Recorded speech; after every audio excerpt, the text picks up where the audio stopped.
ఇప్పుడే జీ5 app download చేయండి. చూడండి మీ ఫేవరెట్ టీవీ షోస్ ఎప్పుడైనా ఎక్కడైనా. ఇప్పుడు చెప్పు మిత్ర, ఇంకా లక్ష్మినే తీసుకువెళ్తావా?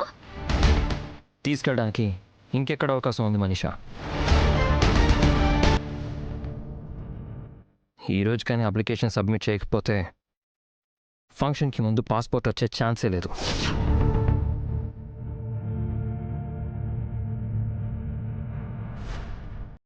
ఇక నాతో పాటు ఎలా రాగలదు?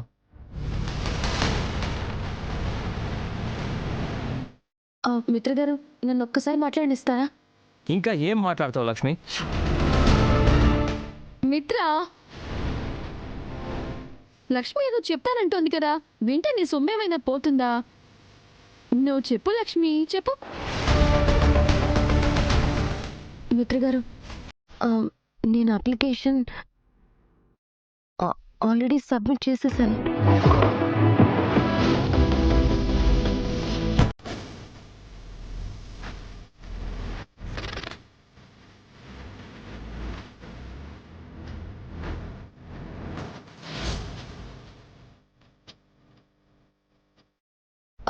అదేంటి, ఇప్పటి వరకు ఆదమర్చి నిద్రపోయి ఉంటే అప్లికేషన్ ఎలా సబ్మిట్ చేసావు?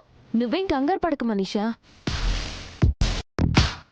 పాస్పోర్ట్ కోసం ఆన్లైన్లో కూడా అప్లై చేయొచ్చు.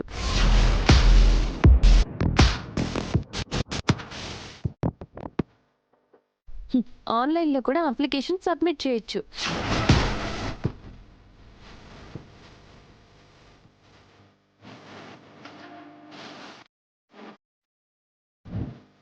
అది నేను రాత్రి పడుకునే ముందే చేసేసాను.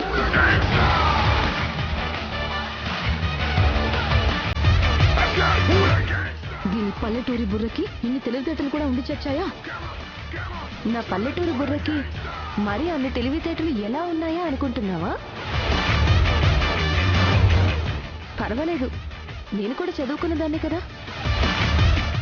అందుకే ముందుగానే జాగ్రత్త పడితే ఎలాంటి దుష్ట శక్తులు ఆపే అవకాశం ఉండదని నిన్న రాత్రి అప్లికేషన్ సబ్మిట్ చేసేసాను. మరి అడుగుతుంటే చెప్పవేంటి లక్ష్మి? అందరి చేత ఇన్ని మాటలు పడ్డం ఎందుకు?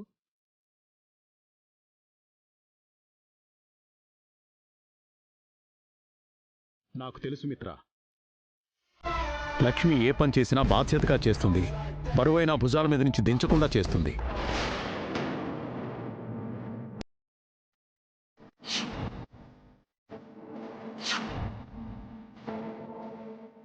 అలాంటిది ఇంత చిన్న పని చేయటానికి ఎందుకు బద్దకిస్తుంది?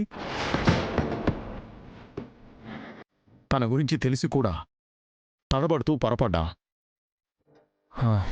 సరే సరే, అప్లికేషన్ అయితే సబ్మిట్ చేస్తావు కదా. నెక్స్ట్ పాస్పోర్ట్కి సంబంధించిన వెరిఫికేషన్ జరుగుతుంది. వెరిఫికేషన్ అయ్యే వరకు నువ్వు కాస్త ఇంట్లో ఉండడానికి ట్రై చేయి. సరే మిత్ర గారు. మామ్, నేను ఆఫీస్కి వెళ్ళొస్తాను. Dad bye. Zee five app download చేసి అన్ని ఎపిసోడ్స్ పూర్తి ఉచితంగా చూడండి.